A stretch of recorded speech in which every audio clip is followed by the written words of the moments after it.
बताओ सर क्या होता है? सर जब किसी हम एप्लीकेशन के लिए अप्लाई करते हैं तो उसके मतलब रिजेक्शन मतलब उसे वापस लेने के लिए नॉट प्रेस बोलते हैं। एग्जैक्टली अगर आपने कोई भी क्लेम किया, कोई भी चीज़ किया, बट उस ऑब्जेक्शन को, उस ग्राउंड को आप कोर्ट के सामने आगे फर्दर कंसीडर नहीं कराना चाहते, तो ये क्या होता है कि भाई मैं इसको प्रेस नहीं करना, प्रेस नॉट प्रेस, है ना। अब ये क्या एक प्रैक्टिकल पार्ट है जो हो गया। प्रॉब्लम पता है क्या आ रही है कि पूरा जुडिशरी ऑब्जर्व करने के बाद भी सिलेबस, हम लोग इतना सिलेबस पढ़ के कल एग्जाम देने गए, 30+ लॉ, करेक्ट, सही कह रहा हूँ, 30+ लॉ पढ़ के गए हम लोग, और मामला हमारा एक छोटे से पॉइंट पे, मतलब कोई भी प्रैक्टिकल चीज़ आती है वहाँ पे अटक रहा है।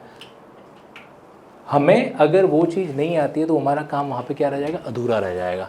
आप में से कितने लोग हैं जो डिस्ट्रिक्ट कोर्ट की इलेक्ट्रॉनिक जो वेबसाइट है उसको यूटिलाइज करते हो पढ़ाई के दौरान? 1 2 3 4 5 6 7, मतलब इस टोटल पूरे क्राउड के अंदर बड़ी मुश्किल से 10-15 बंदे हैं जो डिस्ट्रिक्ट कोर्ट की उस वेबसाइट को यूज़ करते हैं। आपको पता है डिस्ट्रिक्ट कोर्ट की वेबसाइट होती है? ये तो पता है ना? जिसने यस सर बोला नाम बताओ वेबसाइट का।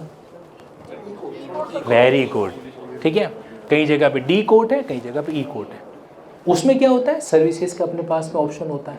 आप जाके एक बार उसको सर्व करके देखना, जो सीपीसी में तुम पढ़ते हो ना, ये 6-17 वगैरह वगैरह, कोर्ट के अंदर डेली बेस पर क्या क्या होता है, कोर्ट उसकी हर चीज़ को अपलोड करता है। एक्सेप्शन हो सकते हैं, कुछ कोर्ट नहीं करते, उनके पास स्टाफ नहीं है, इंफ्रास्ट्रक्चर नहीं है, वो एक अलग बात है।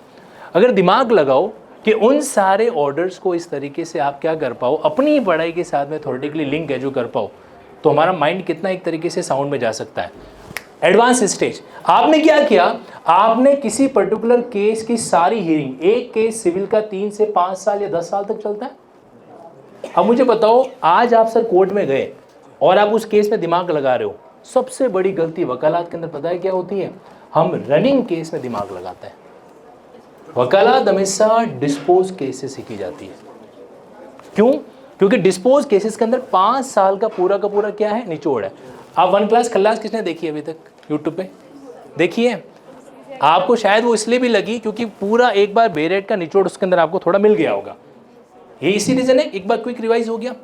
एग्जैक्टली सेम वे, अगर हम कोर्ट प्रोसीडिंग को वाकई में ऑब्जर्व करना चाहते हैं तो हमें किसी एक केस का पूरा डिस्पोज मैटर ऑब्जर्व करना चाहिए।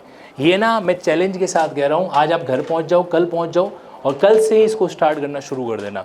ये चीज़ ऐसी होती है जो हमारा दिमाग खोलती है। बिना प्रैक्टिकल पर्सनैलिटी के थ्योरेटिकल जज भी कुछ नहीं करता, उसका कोर्ट कौन चलाता है, रीडर चलाता है। ये रियलिटी है, चाहे जाके आप कोर्ट ओपन देख सकते हैं। ये तो हो गई सीरियस बात, चेहरे सीरियस हो गए, बट यार हकीकत तो यही है ना, मतलब एक पर्सनैलिटी भी तो होना ज़रूरी है ना। हम में से कई ऐसे कैंडिडेट्स हैं नॉलेज के अंदर बहुत शानदार है, लेकिन जब बात आती है उस चीज़ को प्रेजेंट करने की, बोलने की, वहाँ पे मात खा जाते हैं। फाइनल स्टेज हमारा क्या होगा, इंटरव्यू। और इंटरव्यू फाइनली किस पे टिकेगा, हमारी पर्सनैलिटी पे, हमारे प्रेजेंटेशन पे, कितना कॉन्फिडेंटली हम उस चीज़ को डील कर पा रहे हैं, चेक कर पा रहे हैं, वो मायने रखता है।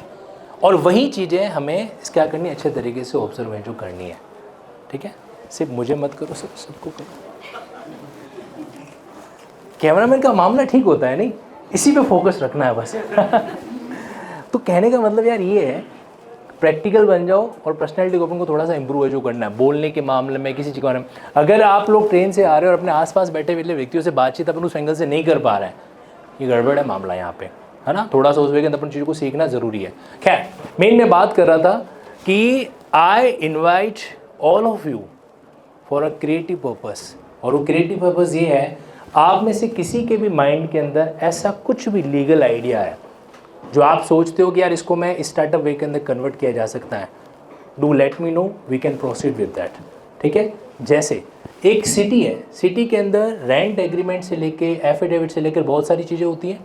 सपोज करो कि आपको जो है अपने डॉक्यूमेंट वेरीफाई करवाना है। मान लीजिए आप एक स्टूडेंट हो, 10 दिन बाद आपका एग्जाम है, आपको डॉक्यूमेंट वेरीफाई कराना है। क्या अभी तक हमारे शहर में ऐसी सुविधा है, एफिडेविट ऑन व्हील या वेरिफिकेशन ऑन व्हील, यस और नो?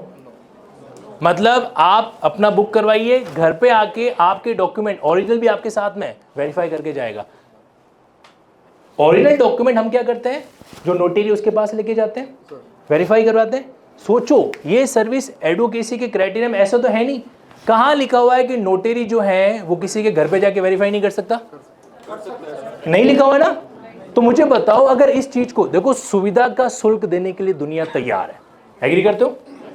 फैसिलिटी देंगे तो उसका क्या मिलेगा? डेफिनेटली सामने वाला पे करेगा। लेकिन वही रजिस्ट्रेशन जब लिटिगेशन में कन्वर्ट होता है, तो सोचो आज अगर मेरी लिंकिंग लॉगो को दूसरा बंदा यूज कर रहा है, तो वो उसको रोकने के लिए, मारेंगे नहीं, कौन बोला मारेंगे? खतरनाक प्राणी है।